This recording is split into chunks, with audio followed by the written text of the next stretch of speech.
Long ago, in the heart of the great savannah, there lived a woman named Zarina. She was no ordinary woman, her beauty was unmatched.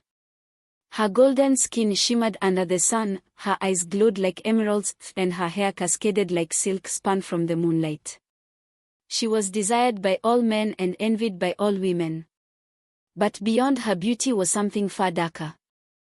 Zarina was not just a woman, she was a witch, the most powerful and feared sorceress in the land of Oruwa. At a whisper, she could command the rivers to dry, at a mere flick of her wrist, she could summon storms that tore apart villages. No one crossed her and lived to tell the tale. Though she had everything, power, beauty, and immortality, there was one thing she lacked: love. But love, she believed, was nothing but a trick played by the weak. Love led to pain, betrayal, and suffering. Love was a curse she would never allow herself to bear. The people of Oruwa prayed for a hero to rid them of Zarina's terror, but none dared to challenge her. Until one day, a stranger from a distant land set foot in her kingdom, armed with neither sword nor shield, but with something even more dangerous: words. Far beyond Oruwa, in the kingdom of Zambara, lived a young prince named Jabari. Unlike other warriors who sought battle, Jabari sought knowledge. He had heard tales of Zarina, the sorceress of unrivaled beauty and wickedness. The elders of Zambara warned him, "She is not merely a woman, she is a storm, a shadow that devours all who dare come near." But Jabari was not afraid. He did not believe that anyone was born wicked. Every darkness had a beginning and every curse had a cure.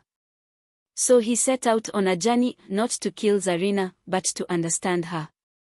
Jabari's journey led him to the Enchanted forest, the only way to reach Zarina's castle.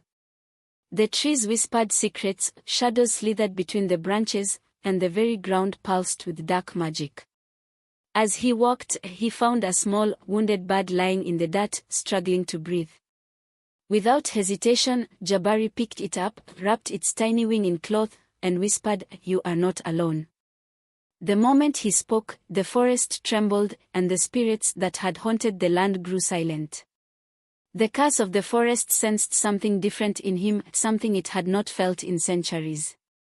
Compassion. Jabari reached Zarina's castle, a towering fortress of black stone, shrouded in mist and surrounded by a sky forever painted in twilight.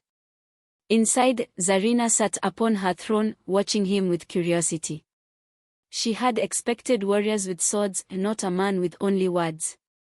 "You are either brave or foolish," she mused. Jabari bowed slightly but did not kneel. "Perhaps I am both. But I did not come to fight." Zarina laughed, her voice like 1,000 bells. "Then you have already lost." But Jabari only smiled. He had come to change her heart, not to strike it down. Zarina, intrigued by the prince's boldness, decided to play a game. "If you can entertain me, I shall spare you," she said. "But if you bore me, I will turn your heart to stone." Jabari accepted. Thus began a battle, not of swords, but of stories. He spoke of distant lands where kindness was stronger than magic. He told of people who loved despite pain, who forgave despite betrayal. Zarina scoffed. "Love is a weakness," she sneered.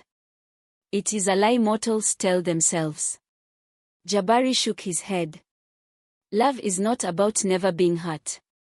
It is about finding someone worth the pain." For the first time, Zarina had no reply. As days passed, Zarina found herself listening to Jabari, something she had never done before. One night, as the rain fell outside, she whispered, "I was not always this way." Jabari listened as she spoke of a time when she, too, had loved. Long ago, before she was feared, before she was a sorceress, she had given her heart to someone.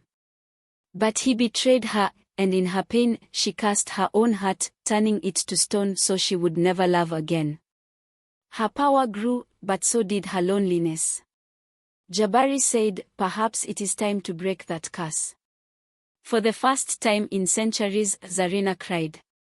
A single tear slid down her cheek, proof that her heart was not entirely lost. But her magic was bound to her pain.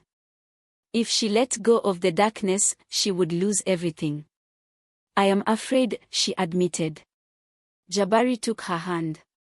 You don't have to be alone anymore. Zarina's change angered the dark forces that fed on her pain. The shadows that had once served her turned against her.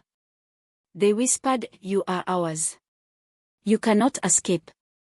The castle trembled, the walls cracked, and the darkness rose to consume them. Jabari held Zarina's gaze. Fight them, not with power, but with your heart.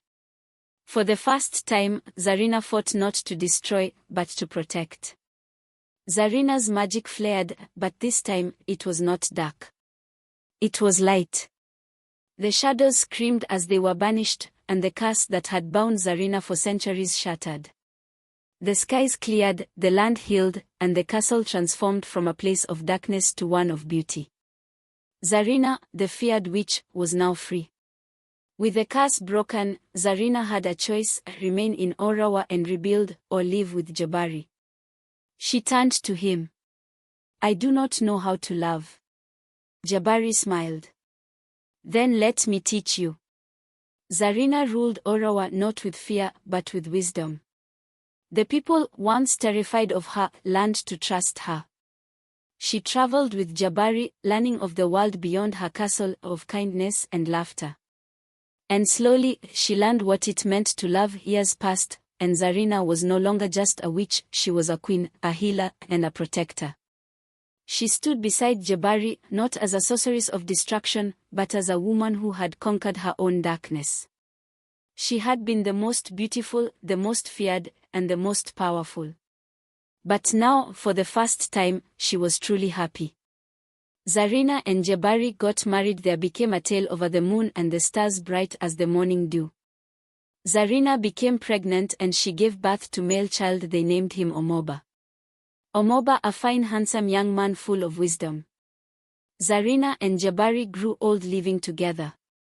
One day Zarina was confronted with a dispute between the Amaziolu village and Ahamba village over which village owns the river that made its way between the two villages.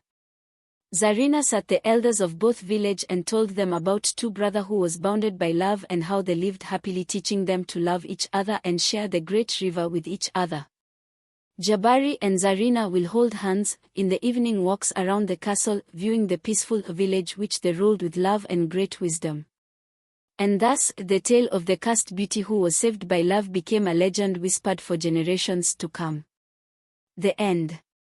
Comment, like, share and subscribe for more interesting African folktales.